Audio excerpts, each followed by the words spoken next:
Well, every semester I tell a couple stories I think up front, and I don't know if you've already told those stories, I learned my but lesson the last semester. I did not do it this time. yeah, so I'm going to tell you guys three quick stories that I really think will guide a good chunk of they guide a good chunk of my philosophy and what I'm all about, right?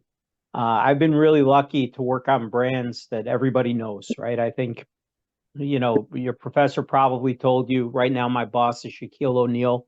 Big Shamrock, as he's known in Boston. But before that, I worked for Budweiser. I worked for the candy company that owns Peeps. I worked for Procter and Gamble and all these things.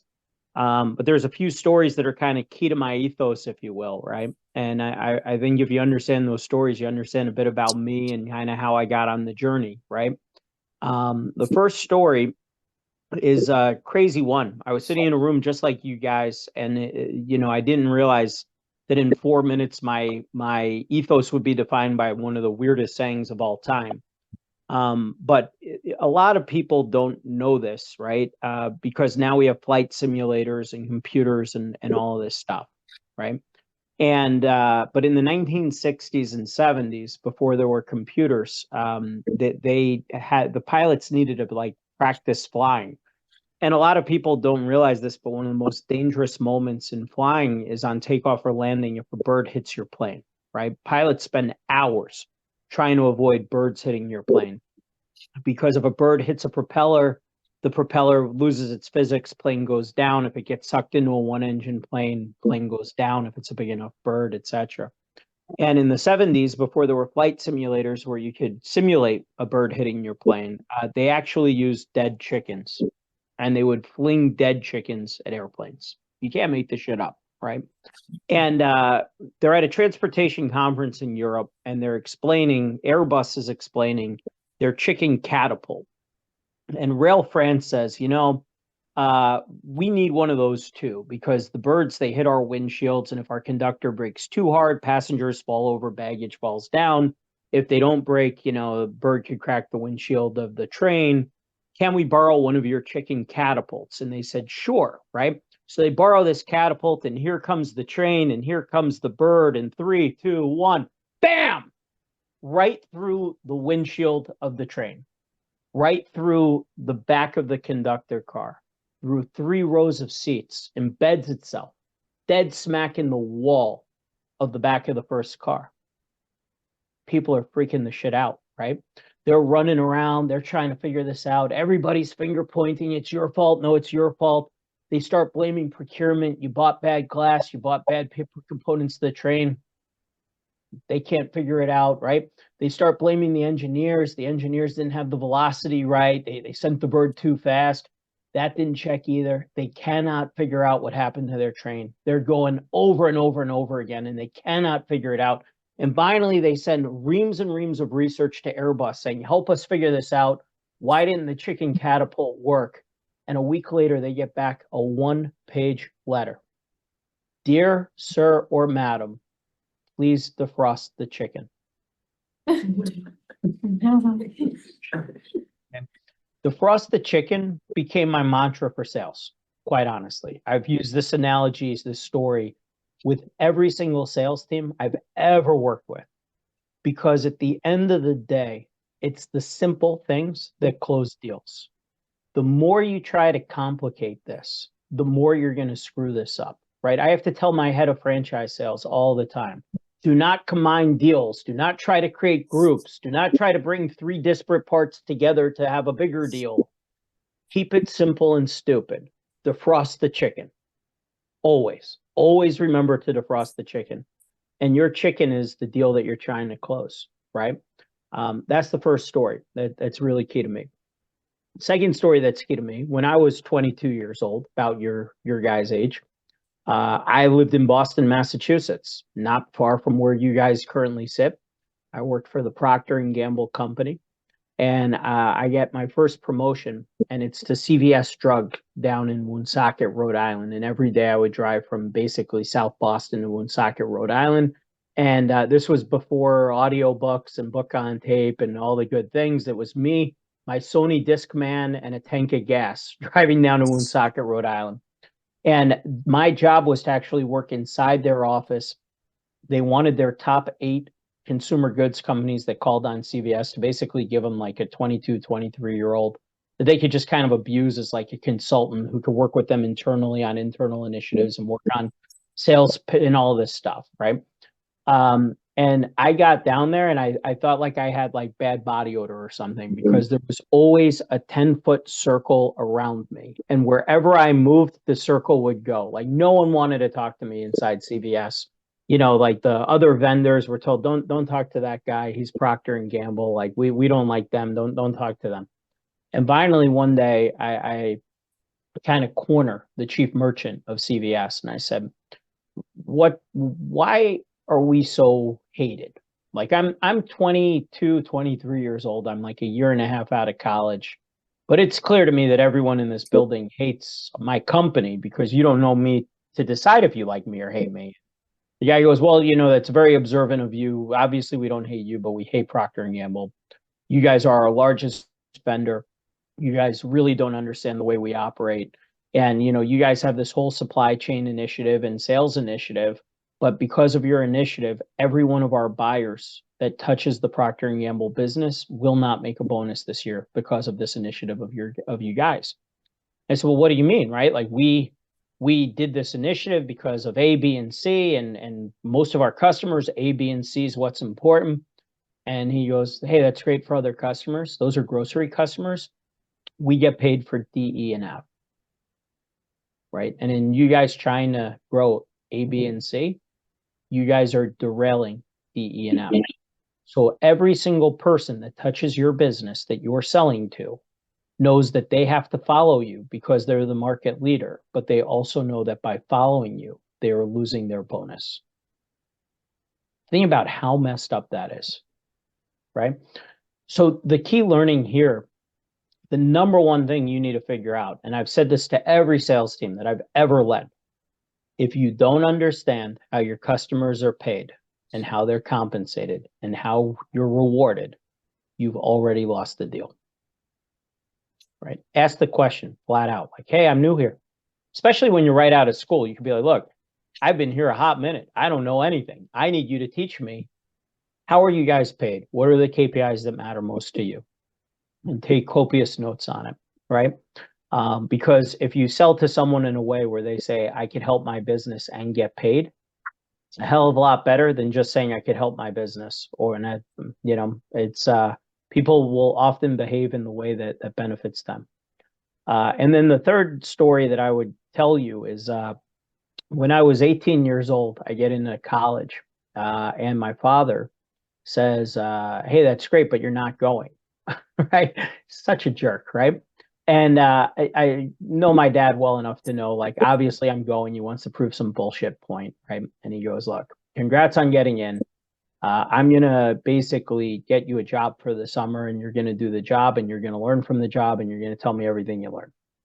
And he had me sell long distance phone service door to door in Brooklyn, New York, back when people sold long distance phone service door to door, right before cell phones and stuff. I mean, I'm only 44, but compared to you guys, I'm ancient, right? So it's selling long distance phone service door to door. And every day I would have to call on 100 businesses in the hopes that 3 would say yes. 97 rejections a day. If 3 said yes, I made $140, and $140 for an 18-year-old is damn good money, right? But you had to be told no 97 times, right? I mean, here's how weird it got. I learned that in Brooklyn, New York, I needed to wear a black dress shirt versus a white dress shirt to work, because black dress shirt, they assumed I was mafia. White dress shirt, they assumed I was INS or IRS. And they were willing to deal with the mafia. They weren't willing to deal with the government, right? These things matter in sales. They matter. But there was a guy who was like quasi-retired. He was doing this just to keep his days busy for a few hours. And he sat me down at an Applebee's and took out a cocktail napkin and wrote on the cocktail napkin. And he said, I'm going to teach you the key to sales. And I want you guys to all write this down because it will work like nobody's business. All of sales is guided by impulse. right? Like, you know the scene in the movie Wolf of Wall Street, sell me this pen, right? Nobody's sitting around saying, I hope someone comes in and sells me this pen, right? It's very rare you're going to ever go on a sales call where the person sitting across from you actively wants to be pitched by what you're selling. So how do you get them to say yes? The goal is impulse. And the acronym that this guy used for impulse was FIGS, FIGS, right? The F stands for fear of loss. The I stands for indifference. The G is greed, and the S is sense of urgency. And the best way I could describe this is through stupid movie cliches, right?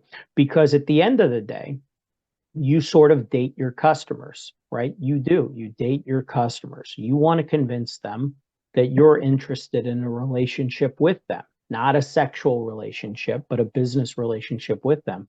But the dynamics are the same as dating or asking someone out, right? You can't exactly swipe right with your customers, right? You got to go to the old school methods. F, fear of loss, right? The movie or TV cliche I would use is hey, baby, you don't know what you're missing.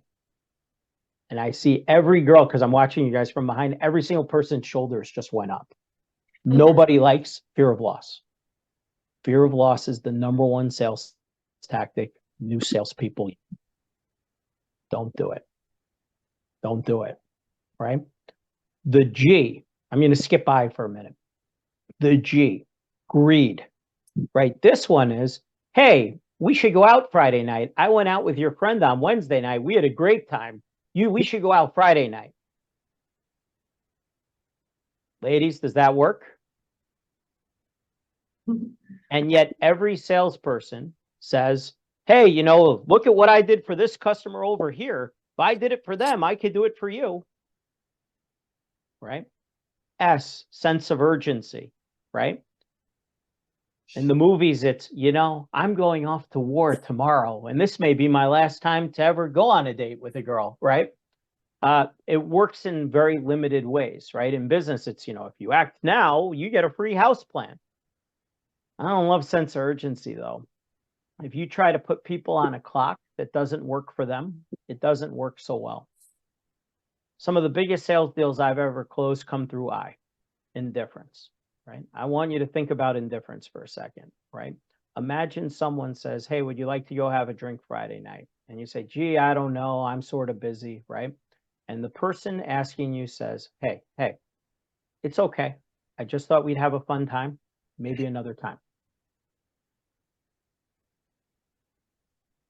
What's the reaction? Right? For most people, the reaction would be, well, wait a minute. This person actually seems like a pretty decent person. They're not using fear of loss, greed, or sense of urgency like a sales douchebag, right? Like they're actually treating me like a human being. Indifference. Indifference doesn't really mean you don't care. Indifference just means you're okay with not getting the deal. And by you being okay with not getting the deal, you teach your customer that you're probably more interested in them being successful. I'll never forget when I met Shaquille and when I met his agent, Perry Rogers. I was working for Budweiser and we were trying to build the restaurant in Las Vegas. And I hope you all get to visit it. It's still there. It's the #2 ranked beer bar in America. It's called Beer Park by Budweiser. It's at the Paris Hotel, and I'm proud to be CEO of that restaurant years later.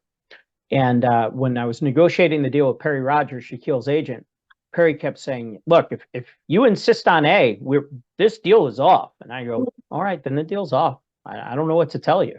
He goes, you don't want to do this deal? No, I do want to do this deal. Then you need to do A. I'm really comfortable with us not doing the deal if you're going to make me do A. Right?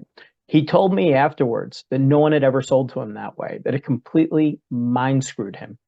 And in his words, he said, I knew I wanted to do more business with you afterwards because I knew that you were fair, you were sort of between the 40s, and you wanted to be in a position that was beneficial for both parties. When you can do that with your customers, when your customers can look at you and say, you're more than just a vendor, you're my partner in this, right? You will win way more than you lose. And when you lose, you still may end up winning, but in the long run, right? It's a marathon, not a sprint. So the figs are really important. And that doesn't mean that I only use indifference. I do use all four, but it's knowing when to use, who to use with, how to pivot between the four. It takes a tremendous amount of practice. But I promise you, if you model your sales pitches, if you model your projects around the figs, you will win.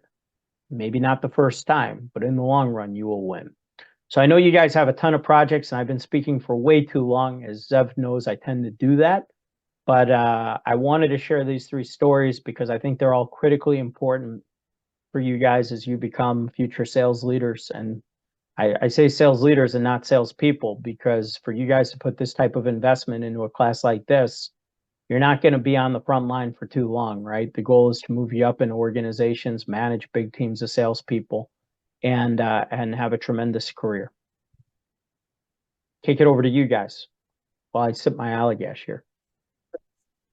Okay. Thank you, Josh. Yeah. Josh. Oh, okay. Yeah. Okay. Totally. Hi, Josh. Can you hear me? I can hear you. Hi. I'm Katarina. I'm an international student here at Bentley. I'm a junior and I'm a finance major. And I wanted to ask you, so you previously talked about how you've led sales teams for all these different brands.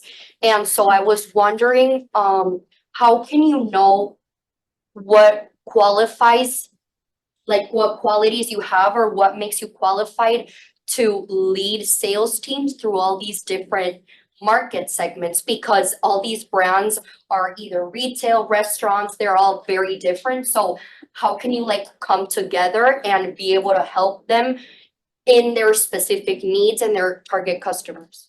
It's a great question. The subject matter, whether it's restaurant, retail, consumer product, healthcare, pharmaceutical, that's the easy part. The technical stuff is the easy part. It's the soft skills that make or break you both as a salesperson and as a leader, right? Can you listen to a customer and understand truly what their needs are? Can you handle objections the right way? Can you teach your people how to negotiate? Can you teach your people how to ask the right questions? Can you teach your people when to use each one of the figs, right? I have always found, it's funny, I came into the candy business in 2008 and everybody said, this guy's not a candy guy, it's not going to work. And for 6 months it didn't, and then we had the 3 best years in the company's history. A few years later, I'm at Budweiser. This guy's a beer guy, it's not going to work. They literally put me in charge of the nightclub, restaurant, stadium vertical, and I had 0 days experience selling to the vertical. And for 6 months, it didn't work, but I had my little moleskin notebook out writing, like, these are the things that are important to our customers. Here's their pain points. Here's what we don't know. And 6 months in, I laid out, this is what we're going to go do. And 6 months later, we were growing for the first time in 15 years in the restaurant vertical, right? It's not about the technical area. It's about the skills. The skills are very, very transferable. There's just going to be a small learning curve in those first 3 to 6 months to come up to speed. It's a great question.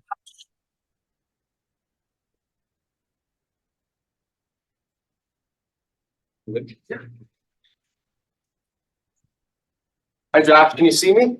I can. All right. My name's Cameron. I'm a senior here. Is And that a New York shirt, Cameron? I know. I'm I actually. mean, I'm down here, but in Boston, that shit'll get you shot, brother. It wasn't a pleasant welcome to the room tonight. Hey, so I really appreciate the figs reference. I've never heard that before. And upon reflection, I'm working in a sales role. I use F&G quite a bit, and I didn't know that beforehand. So my question is with G, greed. How do you establish credibility if you want to shy away from using third-party stories? Yeah, I think it's how you pivot. And think of the 4 as like you driving stick in a car, right? And you have to pivot back and forth between the gears, right?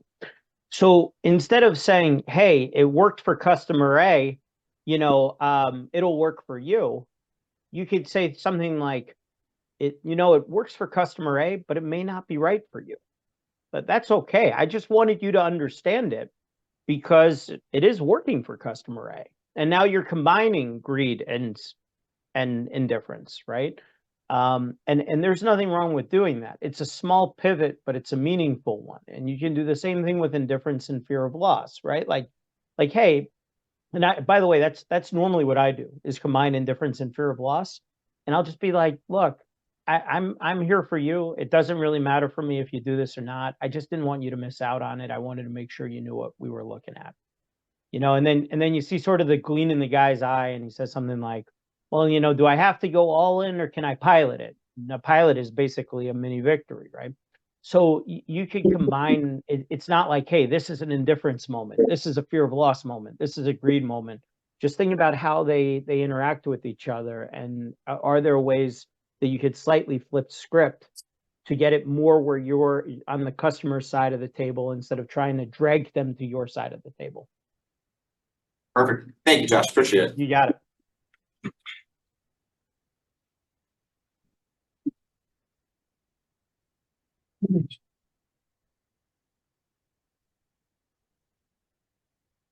Hello, Josh. How you doing? My name is Domingo Norero, and I'm an international student here in Bentley from Italy.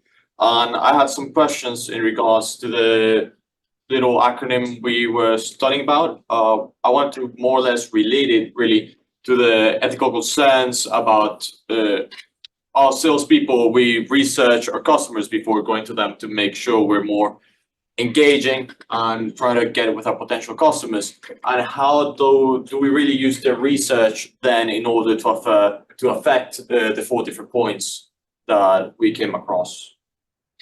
Yeah, I mean, look, in this day and age, I mean, I would go on to my customers' LinkedIn pages and see how they're interacting with people. You could get a feel for their personality that way. I mean, you don't want to get crazy and start like Instagram stalking or Facebook friending or anything like that, but you can definitely do some research. But I always had the goal of having 2 sales calls, right? The first sales call is really the exploratory call. You want to understand them, what makes them tick, how to think about their business, what are the key things they're trying to achieve.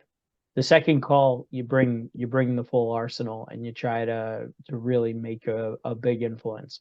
The first call, though, cannot just be questions because otherwise the guy's going to get frustrated as hell, right? I have a lot of tech companies that try to cold call me, and the ones that actually succeed in getting with me for 10, 15 minutes, they spend the entire time just asking questions and then say, okay, we set up another call, and it's no, I don't even know what you do, right? So you want that first call to be exploratory, but they need to know who you are. You need to make an impression where they want more time with you. But the goal always has to be the second sales call. And the other thing that I would say on it is you need that second sales call no matter what, because where people make the mistake is just trying to close the deal. But once you close the deal, then what, right? How do you upsell the deal? All sorts of studies are out there saying existing customers are worth way more money than new ones, right? So you just took a guy, made him a new customer, but he's very quickly going to be an existing customer. What are you going to do to get more of your services, more of your goods, more of a relationship with that customer so that you grow? So I've always come into it saying this cannot be transactional. It needs to be transformational, and it needs to be multiple sales calls from call one.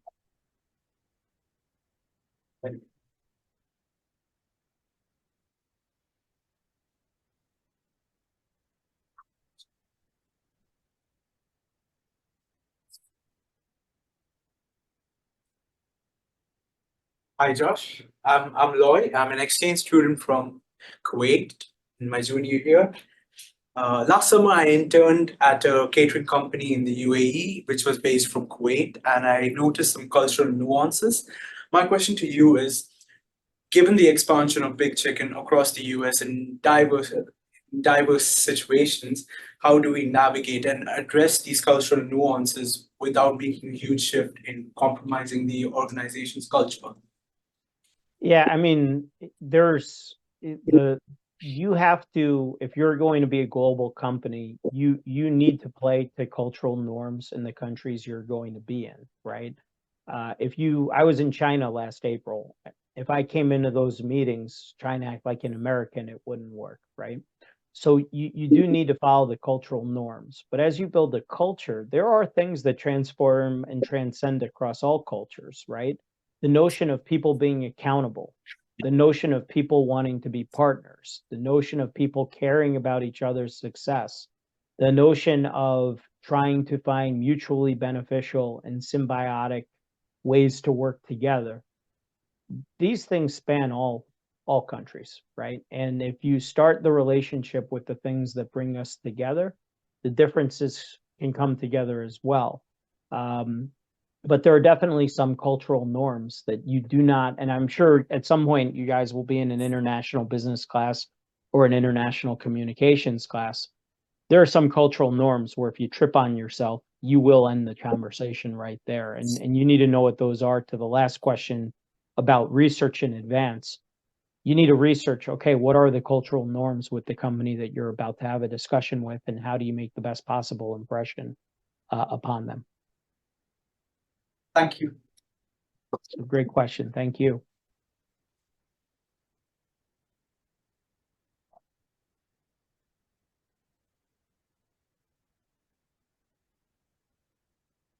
Hello, Josh. Nice to meet you. I'm Edgar. I'm a French and German exchange student.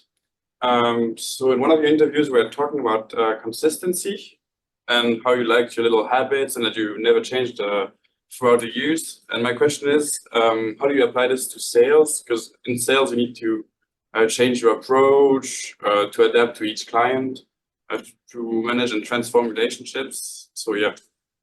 Yeah, I think you look at it and say, what are your strategies and what are your tactics to achieve this strategy? My strategies don't change. They never change. They've never changed in a single deal I've ever done. And if there's someone that's not copacetic with those strategies, I won't do a deal with them, right? Ultimately, it's got to be about mutual success, what I now refer to as the 4 wins, right? My suppliers need to win, my franchisees need to win, my consumers need to win, and I need to win. We all need to win together, right? That approach is consistent. You will never find a single person I've ever dealt with that says Josh takes for him or his company and leaves us to the side. You'll never find it, right? People know exactly, like, yeah, it's funny. I have a customer back when I was in the beer business who said, I will only meet with you at 11 a.m. because I know that that's when you're at your sharpest, right? And I need to be able to have robust conversations with you. I had another customer that I always met with in the early afternoon who always had a cup of coffee waiting for me because he knew, right? That consistency is important, because imagine if you show up one day and you're this crazy, hot, extroverted, emotional mess. And then the next time you show up and you're retreating into yourself and, you know, you're talking with your book up and everything else. That consistency is important, but more so than to your customers, it's way more important to your people when you manage your people. In the last 15 years, I've raised my voice exactly one time. Right? I know plenty of bosses out there that raise their voice multiple times a week, right? The one time I raised my voice, the results of the team was so abysmal in a moment that afterwards my team apologized to me that they caused me to raise my voice, right? They know I will not yell at them, right? They know that I will build them up. They know that I will ask more questions than they feel is appropriate because I really want to get to the bottom of things with them. They know that they could call on me. The joke is 19/7/363, right? I sleep for 5 hours a day roughly. You're not calling me on Christmas. I'm not picking up on Thanksgiving. And that if they get my voicemail, I'm on another call, I'll call them right back, right? These consistent habits make you a leader. My customers know that if they text me, I will get back to them within 15 minutes, even if I'm on an airplane, right? Those consistent habits drive that kind of weird, quirky, emotional love for you as someone that you do business with. And the fact that it, you know, I posted on something on LinkedIn today about the need to take time off. Several of my ex-customers, you know, from past jobs replied, you know, or sent me private notes like, brother, you move so fast, so hard. Thank God you finally took a week, right? We were worried about you, right? that's that level of consistency. People need to know exactly what to expect from you. And when they do, they will gladly put you in the driver's seat versus someone they have no idea what to expect from. It's funny because it sounds boring to be as consistent as I profess to be. But most people around me would say that's actually why we want them around, because of that level of consistency. Okay, thank you very much, Josh. You got it.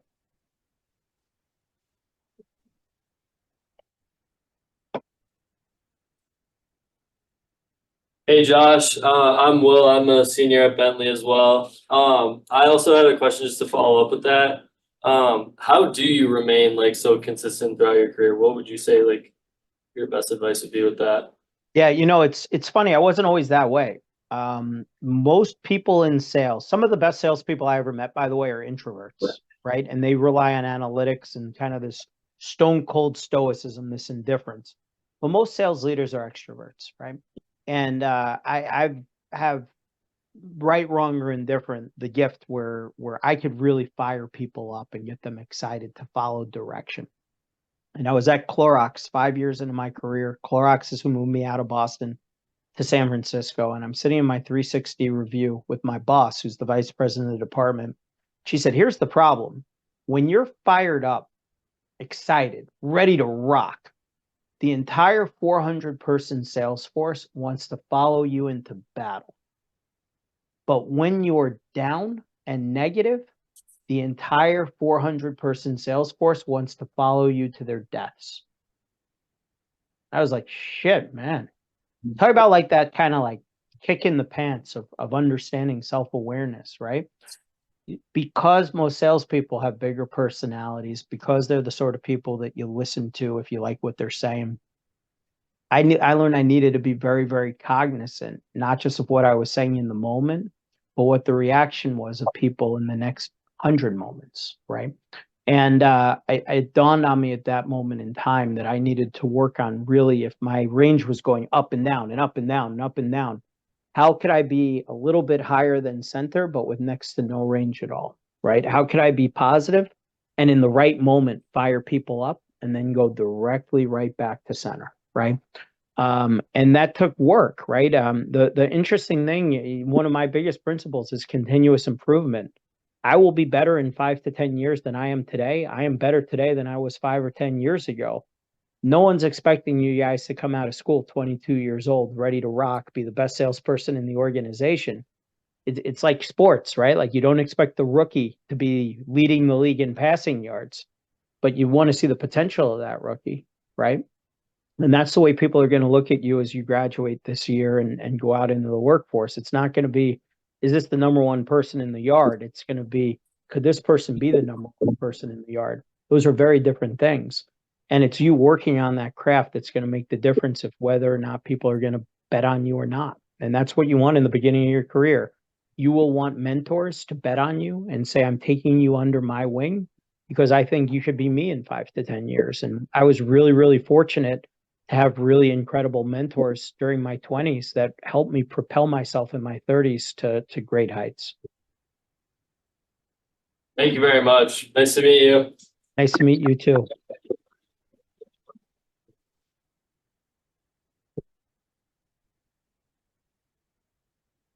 Hello, Josh. I'm Jan, an exchange student from Barcelona. I have listened to talking you in a podcast about the importance of managing enjoy life and work. And my question is it has always been easy for you to manage these two factors, or there are certain stages in life or in a business that you have to go for more work or less enjoy life? Like, find a balance. Is it challenging? It's my favorite question so far. Thank you for asking it. I suck at it, quite honestly. I've only gotten good at it in the last couple of years. Work-life balance is one of the hardest things that you're ever going to deal with because you're going to want to be successful. And, the old school way of thinking is, if you were the first guy in the office or the last guy there at night, you must really want it. You must really be accountable. You must really care. And it was actually Shaquille that taught me how to be better at it, right? Because with Shaquille, his brand is him, right? Like what he sells is him, right? So he doesn't have the opportunity to say, hey, well, now I'm going to turn off work and just focus on me. His work is him, right? And because he's 7'1", like if I was a celebrity or you were a celebrity, we put the baseball cap on and the collar up, and no one would know it was us unless they were right in our face. I've seen people from a quarter of a mile away identify him and come running over because he's huge, right? What Shaquille taught me is it's not work-life balance, it's work-life integration, right? You need to be okay in your life. And I know it'll be hard for the first 5 years of your career, but you need to be okay in your life to say, hey, I'm going to go spend an hour on me and then an hour on the business, then an hour on this or on that. Today's Monday. My son plays hockey on Monday and Wednesdays are his practice. His games are on the weekends. Every member of my board of directors knows when I'm not traveling, I take my son to hockey.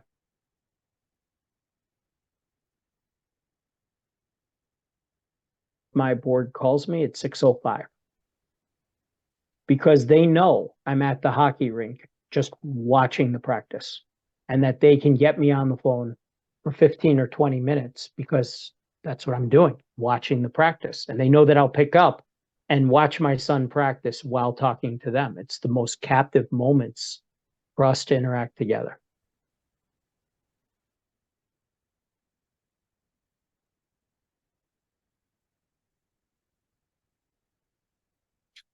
That's you, Josh.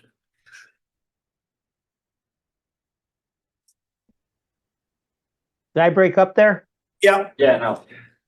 So what I was saying is, and I don't know where we cut off. I think it was when I was talking about the hockey, right?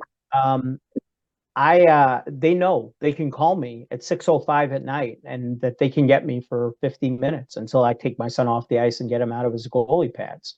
And they know that if they call me at 8 p.m., that I'm going to be doing my son's bedtime, and they would never expect for me to pick up during that time, but they know that I'll call him back at 8:30, right? It's work-life integration. It doesn't dawn on anyone in my company, well, this is a working hour, this is a non-working hour.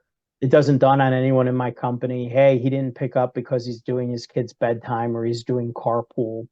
The only thing that matters is, am I successful in my life and am I successful in my job? And that doesn't mean I always am. Trust me. My wife can tell you I'm far from perfect in this area, but it's still this notion of work-life integration, especially with smartphones. You never really turn off the job, which means you can never really turn off your life either, right?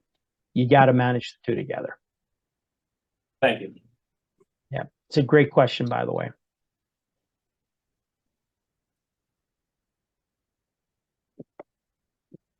How you doing, Josh? Can you hear me? I can. Okay, so my question is, well, let me first introduce myself. My name is Johan. I'm also a junior here at Bentley. I'm studying marketing. My question was, being the CEO of two top companies, how do you manage prioritizing being CEO of your brewing company and versus Big Chicken? Does one get on the back burner, or does one get more attention? How do you facilitate that? Defrost the chicken. It's there are, like anything, and if you're going into marketing, you'll see this too. You want to have a Pareto analysis of what are the top 3 to 4 things that are going to make you successful. And that's where I focus all of my time. And I don't sweat the little things, right? It's I'm going to focus on the 3 or 4 things that move the joint companies together the best way. And then after that, I have people under me who could handle the next tier of stuff. And the really little stuff, I had to have this conversation with my team today. My chefs are all up in arms over some little nonsensical detail. Guys, it will not affect the business either way. Just let it go, right? Just let it go, right? So the notion of Pareto or the 80 for 20 rule or whatever, you got to follow it all the way through, even with your customers, right? Mistake a lot of people make up front is, well, I have 50 customers, so each one of them should get 2% of my time. No, your top 10 should get 75% of your time, because they're the ones that are going to make you the most amount of money in commission and everything else. It's just a matter of what are those biggest things that could help you be successful. Thank you, Josh. Thank you. I love this audio visual because like I hear whoever the speaker is, but then all of you guys like silently clap because it doesn't pick up in the mics. It's really, it's fun. Hi Josh, how are you? Good. How are you? Good. My name's Cora. I'm a marketing major here at Bentley. And my question for you is, what's the best advice that you have gotten or learned throughout your career that influenced your goal to impacting others and leaving your legacy? Oh shit. That's gonna take me a second there. That's really the biggest thing that I learned.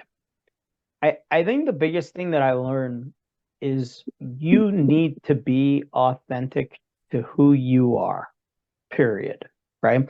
And at the end of the day, if your company doesn't value your authenticity, you're at the wrong company, right? You cannot leave a legacy if you cannot identify yourself within it, right? And I learned that, well, I'll give you the case in point example. I had a leadership style that I never really understood because I would do these weird little sales incentives. If you want to be like blown away, Google Josh Halpern, Fargo, North Dakota, and read about how this psychopath sales leader took his entire sales team to Fargo, North Dakota because they missed their sales goal one year, right? And what nobody talked about in the press when we did that, because it was Hawaii versus Fargo, was our forecast said we would grow by 4%.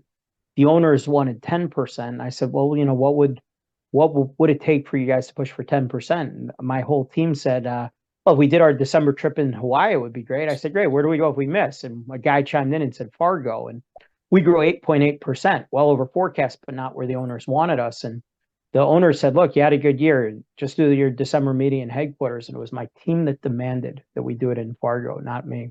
He said, look, we made a bet. We signed up for this with our boss, right? It was this fun, weird, quirky thing.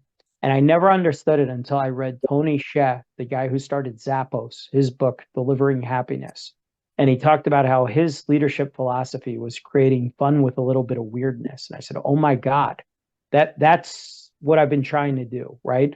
Is create this accountability and this fun, but with a little bit of weirdness, where people will follow you through the gates of hell because they're just amused by it, right? And I learned then and there, if I was in a situation where that kind of authenticity, that quirkiness, whatever you want to call it, if it wasn't valued, they weren't valuing me. And in many companies, it's really about who your manager is.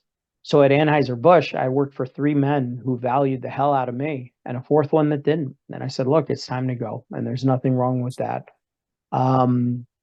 It's just sort of the way things are. But whether you're in marketing or sales or finance or anything in between, you preserving your own authenticity and not trying to conform to the expectations of others is critical. Like anything, there's going to be things you do for the collective whole, but you need to be able to recognize yourself as an individual as you do it. Thank you. I appreciate your time. I appreciate yours. Thank you. I need like a softball question after that one. Could someone throw me like a softball? That was a tough question. Sorry. No, no worries. No worries. In one of your interviews, I saw you, I forget the name of the podcast, but said you plan on opening a restaurant in space. Correct me if I'm wrong. Yeah. That goes back to creating fun with a little bit of weirdness, right? So I mean, it's actually a fun sales story I could have led with. I did an interview 2 years ago, and they said, you know, what's your 5-year plan for Big Chicken? What's your growth plan for Big Chicken? Something like that. And I said, you know, right now our primary target is Earth, but if Elon Musk or Jeff Bezos want to talk, I'm all ears, right? And everybody laughed in the interview, right? And then I said to myself, you know, you miss 100% of the shots you don't take. And remember, long distance phone sales guy, right? So I literally reached out that Saturday drinking beer to the CEO of Blue Origin, the CEO of SpaceX, the CEO of Virgin Galactic, the head of NASA, right? Like, and was like, hey, this is going to sound crazy, but like I work for Shaquille O'Neal and we have a chicken chain and I know you're working on space tourism and I want to sell you a restaurant in outer space that you have 100 years to build and we'll charge you $1 just, to make it an official business deal, but it could be great PR for you, great PR for us. Bananas crazy, right? And Bob Smith, the CEO of Blue Origin, sends me a note 2 hours later and is like, oh my God, I love this idea. And so will Jeff Bezos, right? Like the CEO of Amazon who owns Blue Origin, right? And lo and behold, we sold them one restaurant with a 100-year development option to put a restaurant in outer space. Now, I know what you're thinking, right? Like, how? Well, 100 years ago, there were no commercial airlines, right? Like I flew to South Africa, the other day. I couldn't have done that 100 years ago. Would have been bananas crazy for someone 100 years ago to be like, hey, this guy's going to fly to South Africa nonstop from New York City, right? But he looked where we got to in 100 years. The fact that there's space tourism right now, where will it be in 100 years? And is it possible for there to be a restaurant in outer space in 100 years? And they pitched it to Jeff, and Jeff was like, this is incredible. Like, I love Shaquille, would love to do it, but there's a catch. I need Josh and Shaquille to become ambassadors for Club for the Future, which is their kind of learning initiative with kids, teach them STEM, science, technology, engineering, and math, because we need to get like 7-year-olds excited about the prospect of having a career that would put a fried chicken restaurant in outer space. Lo and behold, we do this whole thing. It ended up resulting in over 70 million media impressions for us. It was covered by all the major restaurant industry mags. Blue Origin is actually submitting it right now as like best marketing campaign in space stuff, right? All these weird things. But it's just because, we built this dream and we understood that Blue Origin's number one need, going back to what are the needs of your customers, their number one need is relevance and belief. Right? They need people to find them relevant and believe in what they're doing. And we were able to do some fun things with it. In fact, we actually, this is one of those things that only a Shaquille O'Neal company could do. If you came into our restaurants last September to November, you could actually draw a picture on a postcard of what a big chicken restaurant in outer space would look like. And Blue Origin is going to be sending over 1,000 of these postcards into outer space on an upcoming New Shepard rocket. And when the postcards arrive back, they get stamped return from space and sent back to the kid. Like something they drew will actually go to outer space. No other chain could do that, right? It's the best PR and marketing I could have ever hoped for. And I'm just fortunate that Bob Smith and Jeff Bezos found the joke as funny as I did.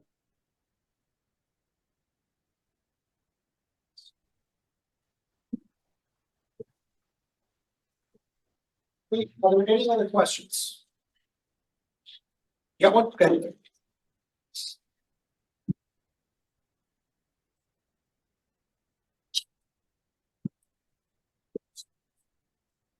Hey Josh, how's it going?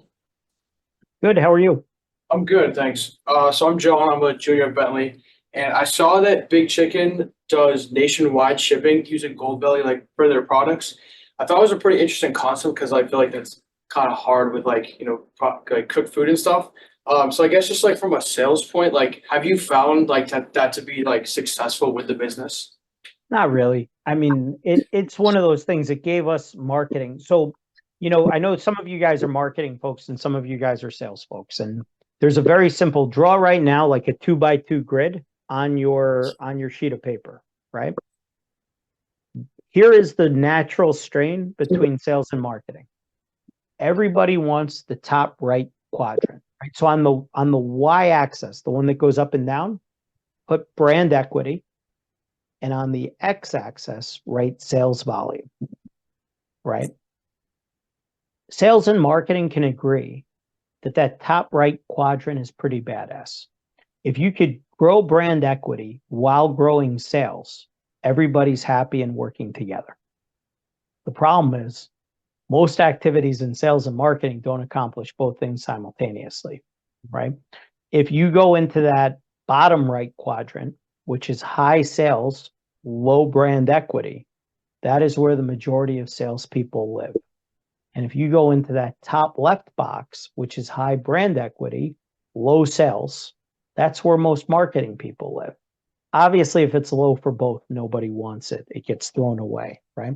So with the Goldbellys of the world, it's not about the sales volume. I think we get like 8 orders a week nationwide, something like that. But it does give us the ability to make sure that people know who we are before we get to town, right? We're building right now a restaurant in Boston up at the North Shore Mall. We're going to be open, I think, in May, maybe June, hopefully for your guys' graduation. This way I could cater stuff into the classroom and we could eat a sandwich together, right? But the ability for us to push Goldbelly marketing in Boston in the 2 to 3 months leading up to our opening could help us with sales over the long run. It'll give us the ability to build brand equity as we go. And I think that's really where it gets more exciting for us. But it's a top left quadrant activity for sure. It's high brand equity and awareness, low sales. Awesome. Thank you so much, Josh. You got it.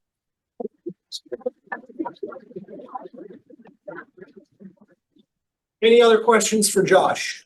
Please throw them at me, because I know that if we are short on time or long on time, Zeb is going to start throwing me many, many zingers, which I've been desperately trying to avoid with the verbosity of my answers. Yes, I've noticed that tonight. Hi I Josh, learned the my hard name way is last time, Zeb. Sorry, go ahead. Hi Josh, my name is Kate. I'm a senior here. And my question is, can you please give one piece of advice to recent college graduates who are about to start their career? Yeah, find and cultivate mentors, and don't be afraid to lean on your mentors for advice, right? I got to work with mentors that in my 20s that I'm in my 40s, and they still mentor me, right? Because they grew in their career the same way I did, and they're now CEOs and I'm CEO, and we bounce ideas with each other. You're never going to pay your mentors back. All you can do is pay it forward, right? So now I try to mentor people in honor of those that mentored me, right? And I think if you look at your 20s and say, how do I build a strong network of mentors and allies for myself? And then in your 40s, you say, how do I be a strong mentor and ally for others? That's the circle of life in the business world, right? You cannot be an island. You need to have a tribe that you can lean on. And that tribe can't be people that just experienced it minutes ago themselves. It needs to be the people that have seen every situation and know how to help model things for you, especially early on in your career, right? Like as you go up the corporate ladder, there's less and less options, right? Because there's a reason why the ladder is like a pyramid. Early on in your career, a company will be like, here's option A, B, and C. What do you want as your next role? Having the ability to have a mentor or two that you can bounce that off and actually talk to about things in a way that's not in an HR file or anything else is key. You would be amazed. One of my favorite stories, I was 25 and our head of sales was a Boston guy, and we were watching the Red Sox in the 2004 playoffs while watching the Patriots Jets game. And I'm a really, really bizarre guy because moving to New England, but as a New Yorker, I actually picked up the Boston Red Sox. They are my baseball team, but I'm a New York Jet fan, which makes me just really, really bizarre in New England. And my head of sales loved watching Red Sox games with me, but he knew I was a Jet fan and would talk all sorts of smack. And I bet him, even though we were 10.5-point underdogs, I bet him lunch that the Jets would win. And all the 24, 25-year-olds were like, why would you do that? You're going to owe him lunch. And I said, I don't care. I'm going to have lunch with the head of sales. Right. And Jets got blown out, obviously. Right. And he said to me, he goes, where do you want to have lunch? And I said, well, you won the bet. You tell me. And I expected he's going to take me to some fancy steakhouse or something and whatever. But instead, he took me to this dive joint in Oakland, Chinatown, and said, I can't get anyone to ever eat here with me, but it's one of my favorite restaurants. Sometimes I come here and eat alone. Right. And I said, look, I'm good for Chinese food. And we had this great conversation. We talked nothing about business. And he said to me at the end of that first lunch, he said, look, I often eat by myself. Most people think because I'm at my level that I'm unapproachable, but I really enjoyed coming to this dive Chinese joint with you. I said, look, I'm always good for dive Chinese food. If there's ever a time you want to go, just let me know. And we ended up having lunch together every 6 to 8 weeks for the next 5 years. That's Right? very cool. he still is my mentor, right? And I was able to pay it forward for him when I was at Anheuser-Busch and I hired his son out of college, right? And his son, he was a badass, right? Is a badass. But it came around full circle. I mentored his son, he mentored me. It was an amazing moment, right? And I think that notion, and early on in your career, you look at mentors, you look at senior leaders, and you say, this person doesn't want to talk to me. I'm 22, 23 years old. What could they possibly want to say to me? And the answer is a lot more than you would ever know, right? Because they have their mentors and they want to pay it forward. And they may be sitting at their desk eating lunch by themselves, wondering why no one wants to have lunch with them. No one wants to have a coffee with them. Don't be afraid to ask for that cup of coffee. Worst case scenario, they say no. More often than not, they'll say, get on my calendar, let's do this.